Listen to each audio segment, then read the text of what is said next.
इस वक्त हम बगहा में मौजूद हैं, जहां एक बच्ची के साथ 14 मार्च को दरिंदगी की वारदात को अंजाम दिया गया अपराधियों के द्वारा और उसके बाद उसके शव को भी छुपा दिया गया। लेकिन बाद में परिजनों के अथक प्रयास के बाद उसे बरामद की गई। हमारे साथ हम उस गांव में मौजूद हैं। आप देख सकते हैं देर रात का वक्त है। यहाँ पर जाप के सुप्रीमो पप्पू यादव भी पहुँचे हैं पीड़ित परिजनों से मुलाकात करने, उनका दर्द बयां करने, दर्द बांटने। लेकिन जो परिवार है यहाँ, उससे भी हम जानने की कोशिश करेंगे क्या कुछ हुआ था। यही हुआ कि बहन गए थे परीक्षा देने के लिए बिहार पुलिस के लिए। परीक्षा दे के वापस लौटी इधर से और बगहा तक आई। बगहा से ऑटो पकड़ के आई मरजातपुर तक। मरजातपुर आई और वहाँ से हम फ़ोन किए। फ़ोन करके मेरे बहन से बात हुई। बात होने के बाद में हम मोबाइल कट कर दिए और 10-15 मिनट के बाद में हम फ़ोन लगाए। फिर उनके मोबाइल स्विच ऑफ बताने लगे और हम लोग यहाँ से 10 युवा हम लोग निकले यहाँ से खोजने के लिए। उसके बाद खोज के हम लोग पता नहीं चला। फिर हम लोग वापस आए और सुबह हुई। सुबह हम लोग गए। सुबह टेम्पू ड्राइवर लेके हम लोग गए। यहाँ हमारे गांव में एक टेम्पू ड्राइवर भी है, उसको लेके हम लोग गए और हमारे चाचा और टेम्पू ड्राइवर दोनों आदमी बगहा गए। वहाँ से पता किए कि मेरी बहन किस टेम्पू में बैठी हुई थी। वहीं से पता हुआ कि टेम्पू में मेरी बहन बैठी हुई थी। वो टेम्पू कटपुइया वाला था और ड्राइवर का नाम राजू बैठा है। और उसके बाद हम लोग को पता चला वही हमारे बहन को गुम कर दिया है। इसीलिए इसी दौरान हम गए वहाँ पे सेमरा थाना में कंप्लेंट लिखवाने के लिए। कंप्लेंट लिखवाने गए तो वहाँ पे उस समय दरोगा नहीं थे और हम लोग वापस आए और हमारे पापा भी वहीं पे थे और उन पापा गए। फिर शाम में वहीं पे थे। उसके बाद रिपोर्ट नहीं हो पाया। थाना अध्यक्ष के द्वारा रिपोर्ट नहीं दर्ज किया गया। जी, थाना के दर्ज द्वारा रिपोर्ट नहीं दर्ज किया गया। उसके बाद हमारे पापा भी वापस चले आए। फिर सुबह 16 तारीख को फिर हम लोग गए चिमटा में और चिमटा में गए। चिमटा वाले बोलते हैं कि सेमरा थाना में जाओ। सेमरा वाले बोलते हैं कि ये हमारा रेंज नहीं पड़ता है, इससे चिमटा में जाओ। इसी कारण इधर उधर दौड़ाते हुए 16 तारीख को शाम हो गया। शाम होने के बाद 7-8 बजे तक उसकी रिपोर्ट दर्ज हुई। रिपोर्ट दर्ज होने के बाद किस थाने में रिपोर्ट दर्ज कराई गई, सेमरा या फिर चिवटाहा में? वो सेमरा में फिर पापा गए तो सेमरा वाले बोले कि चिमटा में जाओ। वो सेमरा वाले बोले दरोगा की फ़ोन करके चिमटा वाले को, तो यहीं पे रिपोर्ट दर्ज हुआ। इस वक्त हम उस गांव में हैं और उस घर में हैं और किस तरीके से परिवार में डर भी है, दुख भी है। एक डिसमिल जमीन नहीं है और जिस तरीके से कोई रास्ते नहीं, गरीबी की सीमा भी बता रहे हैं हमारे साथ यहाँ के लोग, गरीब परिवार के लोग हैं और सिपाही भर्ती की परीक्षा देने गई थी। कई ऐसे समाजसेवी भी हैं जो अब इनकी मदद के लिए आ गए हैं, इंसाफ की लड़ाई लड़ने के लिए आ गए हैं। क्या नाम हुआ आपका? राजेशपुरा मेरा नाम हुआ जी। जिस तरीके से घटना हुई है, यहाँ की स्थानीय पुलिस भी सवालों के घेरे में है। इंसाफ के लिए किस तरीके से लड़ाई लड़ रहे हैं? नहीं, हम लोग तो पूरे समाज की तरफ से यही मांग कर रहे हैं कि जो ममता की दोषी हैं उन सभी को, जितने भी इसमें इन्वॉल्व हैं, सभी को फांसी की सज़ा हो और उस परिवार में एक नौकरी मिले। जैसे हमारे पप्पू जी भी इस बात को बोल रहे हैं और हम सभी लोग बोल रहे हैं कि पहले तो जितने भी उसमें दोषी लोग हैं सभी को पकड़ करके पहले फांसी की सज़ा हो। पहले मांग हम लोगों का ये है कि इस मांग को पहले पूरी की जाए। पहले फांसी की सज़ा हो, उसके बाद बात की बात है, देखा जाएगा। निश्चित तौर पे पूरा बगहा शर्मसार हुआ है और पप्पू यादव भी यहाँ पे मौजूद है। हम उनसे भी बात करने की कोशिश करेंगे। उन्होंने परिवार को आर्थिक मदद भी की और साथ ही ये भी कहा है कि ये आवाज़ विपक्ष की ओर से भी उठानी चाहिए, सरकार को इस पर कार्रवाई भी करनी चाहिए। लगातार पप्पू जी, जिस तरीके से बिहार में आपराधिक घटनाएं बढ़ रही है, बगहा में भी बेटी के साथ दरिंदगी हुई।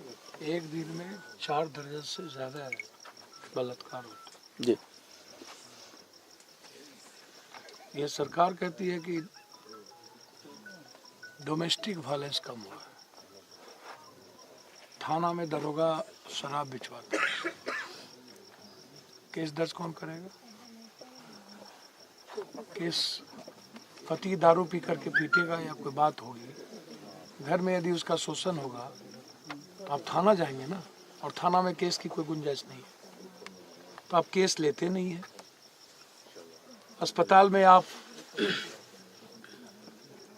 सही पोस्टमार्टम रिपोर्ट देते नहीं हैं, आप बलात्कार के केसेस को आप दाबते हैं,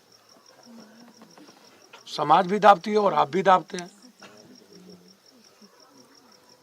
कोई गरीब की बच्ची गांव में सुरक्षित है? मामा से, चाचा से, भतीजी से, रिश्तों से, बगल से, पड़ोसी से, टीचर से, किसी से सुरक्षित है क्या? कोई डर है क्या? कोई इकबाल बचा है क्या? आप जो हालात हैं आप उसको उठा के डेली देखिए। हम तो डेली आधा दर्जन से ज्यादा बलात्कार के केस में मैं जाता हूँ। क्या हालात हैं। समाज की बच्ची यदि माँ की आंखें खुली ना हो तो बच्ची को ना कोई भाई बचा सकता, ना कोई पिता, ना कोई पड़ोसी, सिर्फ माँ बचा सकती है और खुद बच्ची बच सकती है, दूसरा कोई रास्ता नहीं है। ना बच्ची ना बच्चे, कोई मामला है, कोई मतलब है। और सोसाइटी को कोई मतलब होता है एक दिन, किस बच्ची का बलात्कार हुआ, किसने किया, पहले लोग ये पूछते हैं किस जात का हुआ, किस जात ने किया। पप्पू यादव का खानदान ने किया तो हमारी बहादुरी है, गरीब का हुआ। जिस जात का बच्ची का बलात्कार हुआ थोड़े देर होगा, और जिस जात ने किया वो चुपचाप अलग हो जाएगा। सोसाइटी बटी हुई। बच्ची के बलात्कार का भी धर्म, मजहब, जाति से मूल्यांकन होता है। मर्डर का भी, किस जात का मर्डर हुआ, लाला थे, किसने मरवाया, यादव थे कि राजपूत थे कि भूमिहार थे कि अन्य कास्ट थे। बिल्कुल आप उठा करके देखिए ना। एक बलात्कार के केस में हम आपके यहाँ हैं क्या? आपके यहाँ भी एक गूंगी बच्ची का बलात्कार हुआ, क्या हालात हुए। उसके माँ बाप को तो आपने भगा दिया, यहाँ से नेपाल चला गया छोड़कर। किसने किसने बलात्कार किया, अब तो कोई बचा नहीं उसके घर में। एक बेटी थी, बच्चा तो था नहीं, माँ बाप चला गया, केस खत्म हो गई। आप ही के यहाँ तो है मोतिहारी 15 दिन पहले चैनपुर की घटना। हम हर दिन तो आते हैं आपके यहाँ, थक चुके हैं आप लोग यहाँ आते आते। डर नहीं है, डर न व्यवस्था का, न समाज का, और न कोई इतनी संवेदनशील घटना को जिम्मेदारी। समाज को भी अवेयरनेस लाना पड़ेगा, समाज को भी मजबूत होना पड़ेगा। इसीलिए ये जो शराब है ना, जो इंग्लिश शराब से ज्यादा जहरीली शराब हर गांव के दलितों के टोले में उसको लोभ देकर डरा कर को जो भट्टी चल रही है, वह इन व्यवस्थाओं का सबसे बड़ा कारण है। 50,000 करोड़ की तो सिर्फ इंग्लिश शराब की पैरेलल इकोनॉमी है।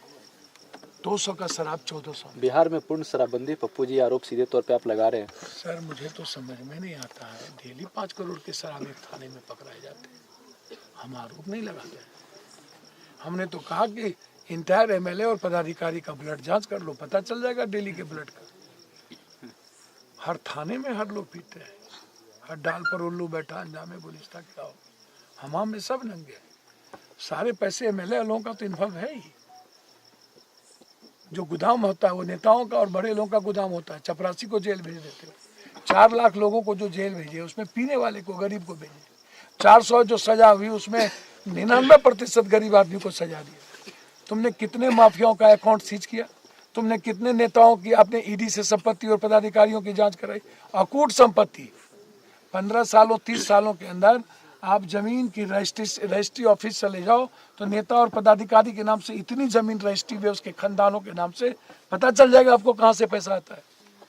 पूरा वाल्मीकि नगर सिंचाई लूट, पूरा जंगल, पूरा लूट का तो अड्डा है। यहाँ के फार्मर्स के हालात क्या है कभी सोचते हैं क्या? शराब की बात आप करते हैं। ये तो आ चुका है, सारे चैनल दिखा चुके हैं कि विधानसभा के आगे शराब, पीछे शराब, बिल्कुल, प्रशासनिक तस्वीर के हमने भी पीछे दिखाई थी शराब, कई जगहों की। सबने शराब। तो फिर आप हमसे कह रहे हैं कि अब बंद है, चल रहा है। ये तो दुनिया कह रही है, मैं तो थोड़ी कह रहा हूँ। बगहा में जिस तरीके से घटना हुआ, आज आप पहुंचे हैं, परिवार से मुलाकात भी की, आपने आर्थिक मदद भी की है, क्या मांग करेंगे? नहीं, मैं क्लियर है, इसमें क्या बहस है? सरकार को तुरंत एक गरीब फैमिली जिसके जीने के कोई सहारे नहीं था, एक भाई सहारा बना मजदूरी करके, उसके फादर अपनी बच्ची को पढ़ा करके सिपाही भर्ती करने के नज़दीक जब पहुंचा कि किसी तरीके से उस बच्ची से एक फैमिली का डेवलप होगा, वो बच्ची ही समाप्त हो गई। फैमिली का ग्रोथ, उम्मीद और सपना ही समाप्त हो गया। तो नौकरी और 20 लाख रुपया मुआवजा तो, और आप खुद एक लॉ लाए, यदि कोई दलित आदिवासी का परिवार या बच्ची मरता है, मर्डर होता है, तो आप पैसे भी देंगे और सरकारी नौकरी भी देंगे। जब चुनाव के पहले आपने ये घोषणा किया था कि मैं कैबिनेट कानून ले आया हूँ, तो फिर अभी तक किसी भी दलितों की जो मौत हुई, जो मर्डर हुआ है आदिवासियों की, तो क्या कारण है कि आप उस फैमिली को नौकरी नहीं देते हैं? तो इसका मतलब हर चीज आप लोगों के चुनावी राजनीति होती है। बड़े मियाँ तो बड़े मियाँ, छोटे मियाँ सुहान अल्लाह।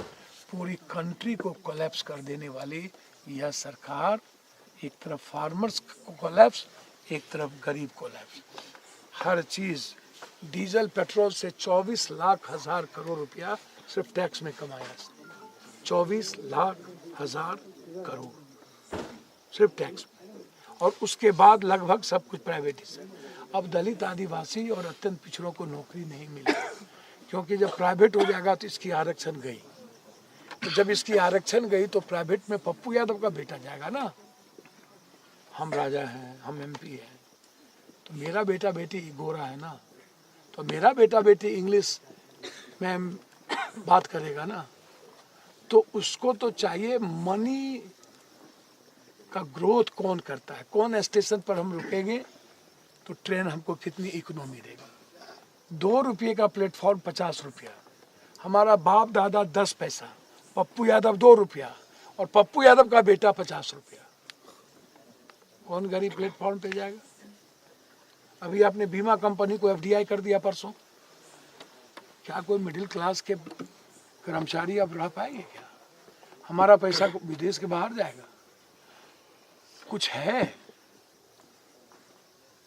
गरीब और कोमल लोगों के फैमिली की इकोनॉमी को डेवलप करने के लिए बगहा और बेतिया का एक व्यक्ति का इनकम है महीना 6,273 रुपया मात्र 41,000 सालाना इनकम है, जिसमें बगहा का एक फैमिली का 6,273 रुपया।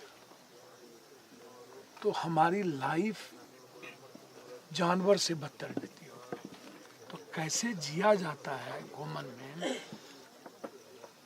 1 डिसमिल जमीन नहीं है 40% लोगों को, और 1 बीघा से नीचे 92% लोगों के पास कट्ठे में धूर में 1 बीघा से नीचे जमीन। मुट्ठी भर लोग हैं बगहा में जो राजा परिवार है, जमींदार है, और वो आज़ादी के हिंदुस्तान के बाद आज तक यहाँ के राजनीति पर, सामाजिक आर्थिक चीज़ों पर उसका कब्जा है, और हम उसके दास हैं, गुलाम हैं। ये जो उरांव है, इनकी जाति है, थारू है, आदिवासी है, दलित है, अन्य लोग हैं, वो कब्जा है, वो गुलाम है, और हम गुलामी में जीने की आदत बना ली। हम डरते हैं, हमें आवाज़, हमको मरने से डर लगता है, इनको मरने से डर लगता है, और हमको चाहते हैं आज मरना। पप्पू यादव सोचता है आज हमको कोई मार दे, हम तैयार रहते हैं। ये मरने से डरता है, इसको लगता है कि कुछ दिन और जी ले। तो जानवर की तरह इनकी ज़िंदगी जीना चाहता है, और हम दूसरों की ज़िंदगी को मुस्कुराते हुए जीना चाहते हैं। तो हम मरनों की तैयारी करके चलते हैं। ठीक है, परिवार के लिए मुआवजे की मांग कर रहे हैं, लेकिन एक बड़ा आरोप है यहाँ के स्थानीय पुलिस पर भी लीपापोती करने का आरोप है। इंसाफ की लड़ाई पप्पू यादव कहाँ तक लड़ेंगे? पुलिस का क्या काम? जी, पुलिस का काम है कंप्लीट सिस्टम को कोलैप्स करना, पुलिस का काम है दारू बेचवाना, मोटरसाइकिल चेक करना, पैसा उगाही करना, जमीन की दलाली करवाना, जमीन में पैसा करना, बालू में और खनन में हाइवा फोकलेन ले चलवाना। पुलिस का काम है सबसे सस्ते में संरक्षण दे करके पूरा का पूरा जो पदाधिकारी हैं, बड़े बड़े जो लोग हैं, वो थाना बांधता है। उसको जस्टिस से, न्याय से, आम लोगों की चीज़ों से कोई मतलब नहीं है। इसलिए उससे आप न्याय की उम्मीद नहीं करें, उससे आप शराब की उम्मीद करें, इकोनॉमी की उम्मीद करें, उससे पप्पू यादव जैसे दलालों को के साथ लूटने की उम्मीद करें, उससे कॉमन मैनों की जस्टिस की, क्योंकि पप्पू यादव को इनसे मतलब ही नहीं है।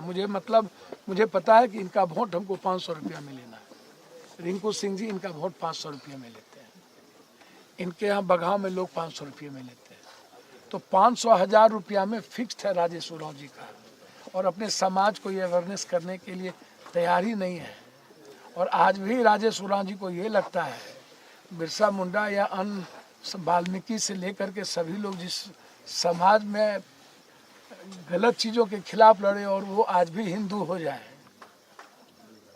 आज भी ये जाति व्यवस्था से बंध जाए, और ये इकोनॉमिकल लड़ने की और एजुकेशनल लड़ने की और राजनीतिक रूप से पॉलिटिकल आज़ादी की बात ना करे और पप्पू यादव के गुलाम हो जाए, तो स्थिति बेकार की बातें हैं। आप छोड़ दीजिए। इंसाफ के लिए कहाँ तक लड़ेंगे पप्पू यादव? आपको भी पता है पप्पू यादव भगवानों से लड़ता है, चिंता न करें। तो पूरा माहौल गंभीर है और यहाँ पीड़ित परिवार भी पीछे आप देख सकते हैं तस्वीरों में, और साथ ही इंसाफ की मांग कर रहे हैं, लोगों में गुस्सा है और साथ ही बगहा की बेटी के लिए न्याय की मांग कर रहे हैं। Prakash Raj, today Bihar news, Bagaha.